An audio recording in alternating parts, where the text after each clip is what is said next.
आधी रात में की पूजा और मर्दों को बांटा प्रसाद।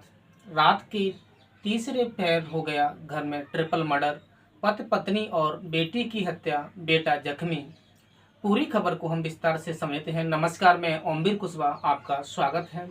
बिहार के बेगूसराय में एक ही परिवार के 3 लोगों की हत्या कर दी गई। बेगूसराय के एक घर में सोते पति पत्नी और 2 बच्चों को बदमाशों ने चाकू से गला रेत दिया, जिसमें पति पत्नी और बेटी की मौके पर ही मौत हो गई। 7 साल के बेटे को कातिल मरा समझकर मौके से फरार हो गए। बच्चा बुरी तरह जख्मी है, जिसका इलाज जारी है। कत्ल के बाद कातिल ने लाशों पर एसिड डाल दिया, मौके से फरार हो गए। परिजनों ने जमीनी विवाद में सामूहिक हत्या करने की आशंका जताई है। जिले के एसपी ने कहा, सभी बिंदुओं पर जांच की जा रही है। ये घटना बछवाराट थाना इलाके के चिरंजीवीपुर गांव की है। इस घटना में नागू महतो के करीब 40 वर्षीय बेटे संजीव महतो, उनकी पत्नी संजीता देवी और 10 साल की बेटी सपना कुमारी की मौत घटनास्थल पर ही हो गई। इस घटना में गंभीर रूप से घायल 7 साल के अंकुश कुमार की हालत नाजुक बनी हुई है। घटना की गंभीरता को देखते हुए एसपी मनीष दल बल के साथ घटनास्थल पर पहुंचे।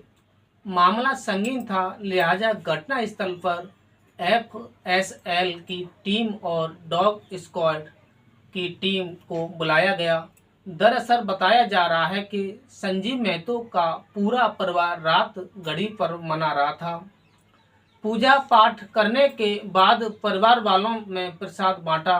करीब रात 12 बजे तक आसपास के लोगों ने परिजनों को जागी हालत में देखा था, जिसके बाद पूरा परिवार एक ही कमरे में सो गया।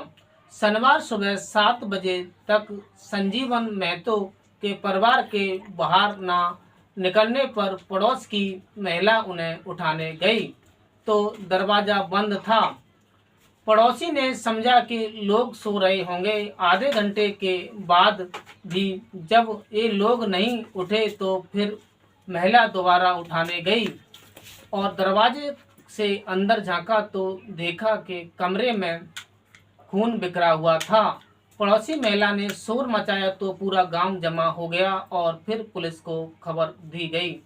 परिजन का आरोप है कि मृतक संजीवन ने गांव के ही भोला से 7 धुर जमीन खरीदी थी। इस जमीन को लेकर दोनों परिवारों के बीच विवाद हुआ था और भोला दास ने पूरे परिवार पर मुकदमा भी दर्ज करा रखा था। संजीव के परिजनों को शक है कि भोला दास और उसके साथियों का ही कत्ल की इस वारदात में हाथ है।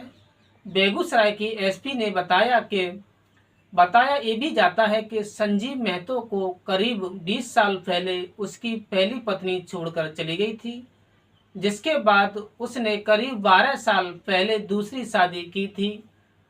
उसकी पहली पत्नी से एक बेटा है जो करीब 20 साल का है। वह अपने दादा दादी के साथ बगल के घर में ही रहता है। पुलिस कत्ल के कई एंगल से जांच कर रही है। अगर आपको यह वीडियो अच्छा लगा हो तो हमें सब्सक्राइब करें और देखते रहिए ओके न्यूज। धन्यवाद।